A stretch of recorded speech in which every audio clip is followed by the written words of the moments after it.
Welcome back, everyone. The doctor is in. I apologize for not uploading any videos the last few days. I had a virtual job interview yesterday, so I was busy studying the presentation that I had to give and reviewing everything to make sure that I remembered all of the work that I did more than 15 years ago. However, now that that's gone and I've recovered from several hours of webcam interactions with various personnel who are interviewing me, I'm ready to continue talking about BattleTech. I thought I would continue reading Chapter 1 of The Marshall Way, the first story that I ever sold for BattleTech. Before I get started, however, I'd just like to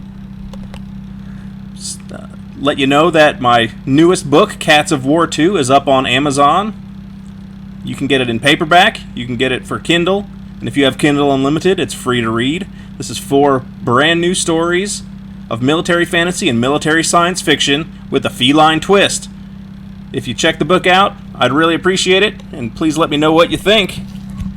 And now, let's go ahead and get into The Marshall Way. So where I left off, Rick Jacobs is just graduated from the Marshalry Academy. He's going to be a colonial marshal. He's meeting with the force commander of the colonial marshals, Dirk McEvans, and the force commander just said, "I looked into you, and I found your little secret." Jacobs swallowed nervously, but otherwise didn't react.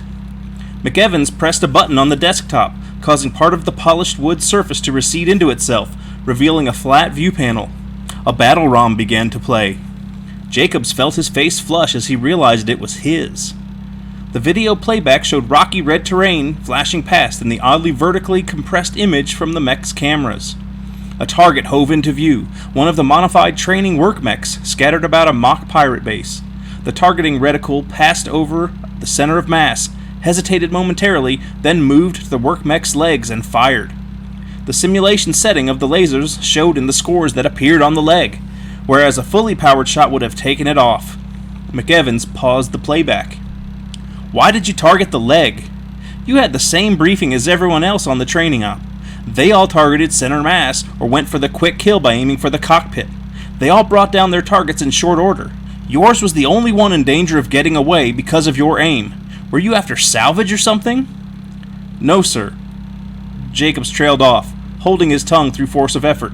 "Then tell me why." "I was trying to cripple the enemy machine, sir." "Okay, why not try to kill it?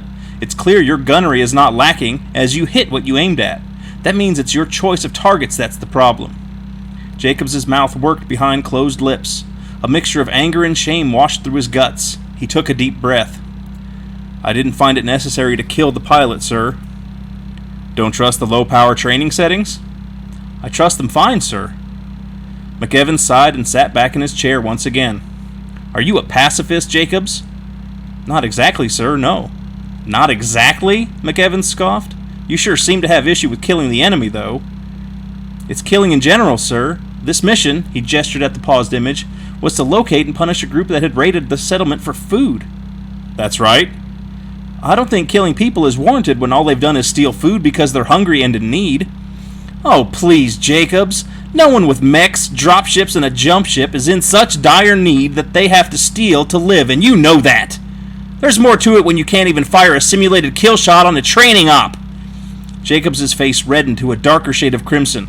Before he could answer, a light knock at the door and the sound of it opening was like the gavel of God rendering judgment from on high. Jacobs turned towards the opening door as McEvans' face was split by a big smile.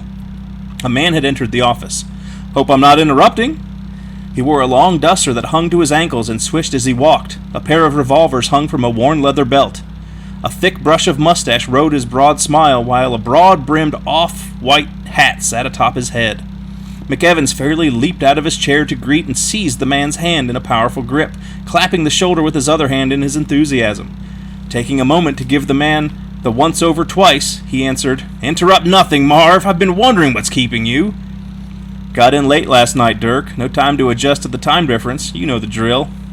"You never were any good with dropship lag, Marv." "Shit, Dirk. I'm fine with it. It's Phantom Day that gets me." Jacobs nodded, remembering his own difficulties adjusting to the 21-hour day of Franck, and the extra day the local government had slotted into each week to match up with Terran time. As soon as McEvans released the man's hand, it was quickly stuffed back into the pocket it had emerged from. The man also left his hat on, though it was customary to remove one indoors. "This our boy?" the man asked, turning his gaze upon Jacobs. Yes, of course." McEvans recovered from his momentary distraction. "Marv, meet Rick Jacobs, Provisional Marshal. Rick, Deputy Force Commander Marvel Dillon." Dillon watched Jacobs like a predator stalking his prey. Dillon looked the younger man up and down as he moved to a perch on the corner of McEvans' desk. McEvans settled back into his chair to observe. He did not offer to shake hands with the new Provisional Marshal. Instead, Dillon kept his hands hidden in their pockets. It gave him the appearance of complete disregard and an almost adolescent attitude of contempt. Jacobs also had the disturbing feeling that Dillon was gripping his pistols through his coat pockets. Jacobs shifted under the scrutiny, since marshals are rarely so prepared without the readiness and intent to draw and fire. Dillon glared down at Jacobs. The hat hooded his face, but his eyes glittered from its shadow. They did not blink, waver, wander, or betray any emotion. Dillon's face was like stone as he matched wills with the younger man. The mood in the room was palpably hostile as the stare-down continued. 30 seconds passed, a minute, 2 minutes, 3. Neither man showed signs of looking away, though Jacobs succeeded in gathering himself. Jacobs felt his anger begin to bleed away, though the intensity and determination remained as normal color started to return to his face. An audible exhalation from McEvans broke the pregnant silence. Dillon finally broke the stare. Turning his head to look at McEvans, he said, "Give you credit, Dirk. This one's got some balls on him." McEvans guffawed. Jacobs smiled widely for just a moment, showing he took no offense. "You give him the rundown, boss?" "No, Marv. Not yet. We were discussing philosophy of martial procedures." "Philosophy? Well, Jacobs, better get that out of your system now. Won't be time to worry over that kind of shit when you're taking fire." Jacobs scowled but nodded. He stayed silent. "Humph. No comment, huh? Figured after I'd walked into an argument you'd have something to add." "No?" Looking back at McEvans, he added, "Maybe I was too quick to say he had balls." McEvans scowled, but surprise bloomed on his and Dillon's face as Jacobs erupted into laughter. "With respect, Deputy Commander, compromising one's beliefs because things get too hard or too dangerous is the proof of cowardice. What we do when the chips are down and the autocannon clicks on empty is how we show our true worth. Go ahead and insult me, knowing you've got the security of authority and seniority behind you, but your armchair dismissal of morality is what we as marshals have to avoid. We're no example to the people without it. Hell, we're no better than pirates if we toss our guiding principles out the window because it's inconvenient due to momentary circumstances. Sir." McEvans' mouth hung open and his eyes bulged from their sockets. Dillon, though, wore a big smile on his leathery face. "I was right the first time, Dirk, and apparently they're cast from solid tungsten." To Jacobs, "You'll do." "Do, sir?" "First off, knock off that sir bullshit. Call me Marv, Dillon, boss, chief, whatever. Not sir. Second, I take it you know what a quick reaction force is?" Jacobs nodded. "Of course." "The marshals are usually spread too thin to dedicate any portion as a QRF, even if we had the spare transportation assets, which we don't. There's no way to keep jump ships on station, ready to send a specialist force from system to system at a moment's notice.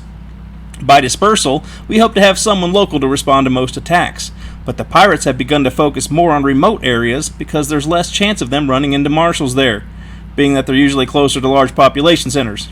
For the last few years, though, Dirk here," Dillon's right hand appeared from its pocket, jerked a thumb at McEvans, and quickly disappeared again, "has had me and the other long-timers trying to fill that niche. While most of your classmates are being packed off to serve specific settlements on specific worlds, most as dismounted marshals, mind you, you'll be joining me and mine in a roaming band of troubleshooters. While we operate dismounted often, make no mistake, you'll still be assigned a mech and be expected to use it to crush our enemies. You'll get to see all the worlds of the Reaches instead of just a small part of one, and face a lot more combat than your fellow provisionals. Think you can handle that?" "Yes, sir. Yes, Marv," Jacobs said. McEvans nodded in approval. "Remember, Jacobs, Rick, that the testing does not end. You've got convictions, and that's admirable. But listen and learn from Marv here, and trust your instincts. Follow his lead and his orders when he gives them. I'm willing to admit that policies could be wrong, and they may change in the future. But don't think they were arrived at arbitrarily, okay? Failing a test in the field won't get you a poor grade. It'll get you killed. And it's also not only you out there, Rick. There'll be me and the rest of the team, plus anyone else local we're supporting, or who's supporting us. Everyone depends on everyone else. Don't let your inner conflict get everyone killed. Jacobs' eyes smoldered. I won't shoot unarmed prisoners. Fine, Dillon responded without pause. I'll handle that. Just make sure you shoot all the ones that are armed. Jacobs glowered. All right then, get out of here. Go see old Oscar at the quartermaster's warehouse. He'll get you sorted out. Get the new kit plus all your own stuff, and meet me in the motor pool in... Dillon glanced McEvans' way. 1 hour? To which McEvans nodded. 1 hour. I'll have a vehicle waiting. Make sure you're ready for anything. Ready for anything? Never know when you'll be tested, or how. Remember the Marshal's creed. That'll be your test every day, I think. Jacob stood and offered a nod to Force Commander McEvans, which was returned, then did the same to Dillon as he moved towards the door. Dillon stopped him with another question. One more thing, Jacobs. What's your blood type? Jacobs turned in surprise at the apparent non sequitur, and noticed McEvans hide a smile behind his hand. He answered after a second's delay. AB positive. Universal acceptor. Good enough. Why? Everyone on my team, hell, everyone on my ship has to bank their blood, and I only let folks who are universal donors or universal acceptors join up. Makes it easier to patch them up when things get dicey. Dirk here wouldn't have had me come in if you weren't, but I like to make sure. You can go now. Jacobs knew he wore a confused and disbelieving expression as he turned once more to the door and saw himself out. And that is where I'm going to leave you for right now. There is a scene break, and not much left, so I will finish off Chapter 1 in another video. So what I've done here is I've shown something of an internal conflict that will obviously reappear later in the story as our two main characters, one the young idealist, one the old veteran, have to enforce the martial authority on those who are trying to oppress the people of the Franc Reaches. So while I'm leaving you here for now, look forward to the rest of Chapter 1 coming up. That's all I've got. So the Doctor is out.